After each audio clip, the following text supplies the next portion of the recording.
What's up, fellow audio friends? This is CJ with Prodigy Creations, here today to give you a run-through on my opinion of what are the top 5 must-have plugins from Waves. Now, in reality, there really aren't any third-party plugins that are absolutely crucial to your music projects.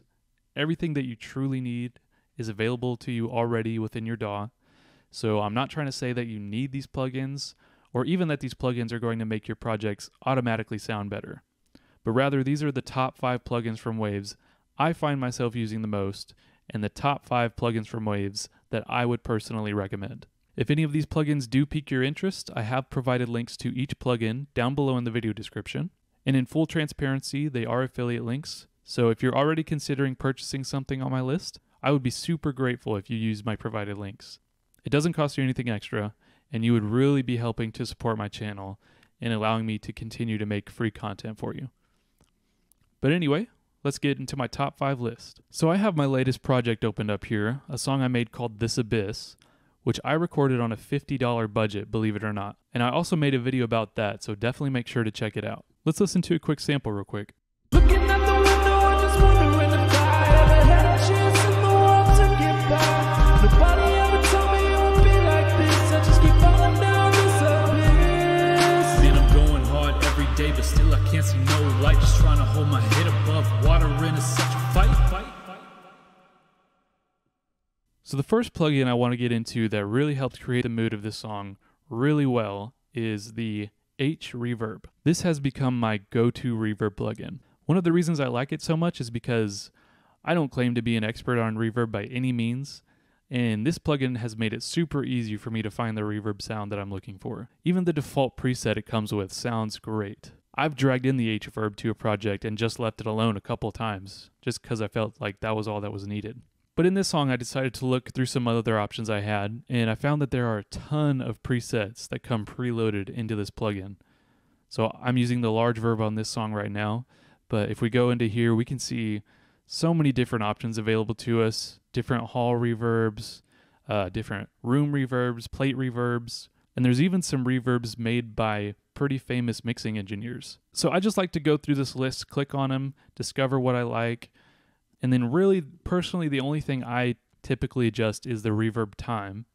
But obviously, as you can see, there are a lot of adjustments you can make here as well. And even when you click the drop-down menu on the expand option, even more options to adjust. But again, I don't typically dive into this too much because I think Waves has done a fantastic job of providing you great presets. So let's do an A-B comparison of my song with and without the h-reverb. Looking at the window, I'm just wondering if I ever had a chance in the world to get by. Nobody ever told me it would be like this. I just keep falling down this abyss. Man, I'm going hard every day, but still I can't see no light. Just trying to hold my head above water, and it's such a fight. Definitely gives it a lot more space, a lot more presence. Next on my list, we have the H-EQ. So much like the h-reverb is a go-to plugin for me, the H-EQ has become my personal go-to plugin for EQ. On the surface, there really doesn't seem to be a whole lot that sets it apart from any other EQ, but I've just come to love it.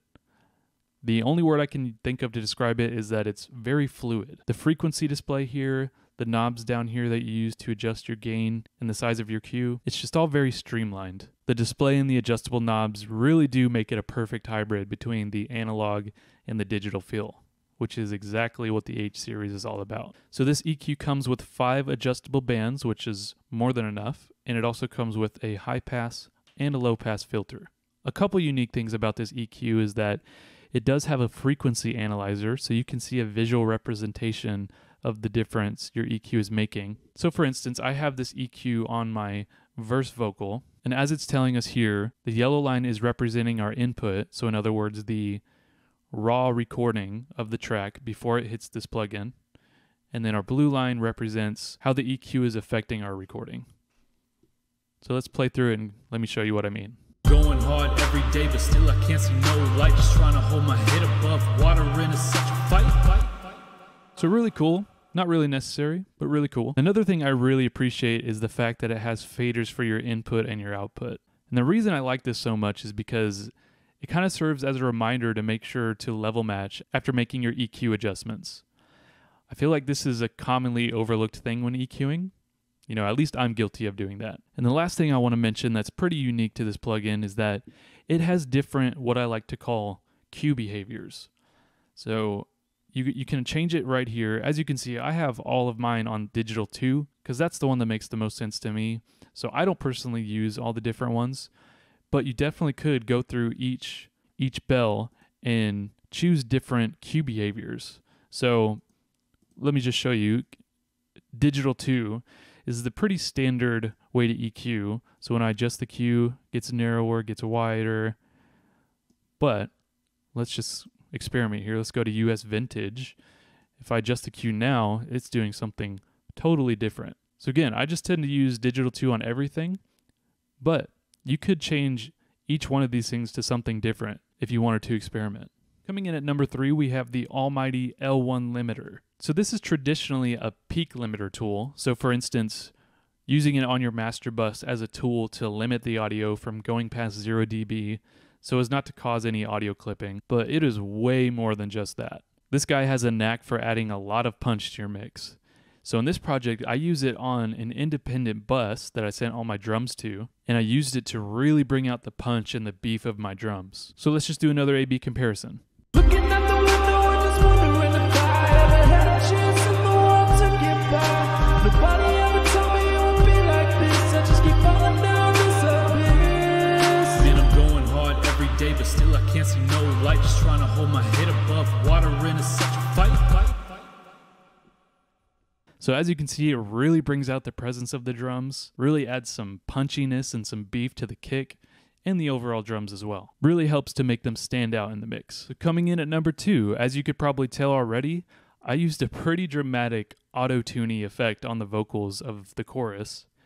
And I did this with the amazing Waves Tune real-time plugin. And this is my personal favorite thing about the plugin, is that it allows you to have that iconic artificial sound on your vocals, and at a fraction of the price of the official Autotune by Anatares, by the way. But you can also use this to adjust it to where it sounds more natural, while continuing to correct any notes that may be off pitch. How noticeable or how subtle you want it are going to be determined by both the note transition knobs and the speed knobs.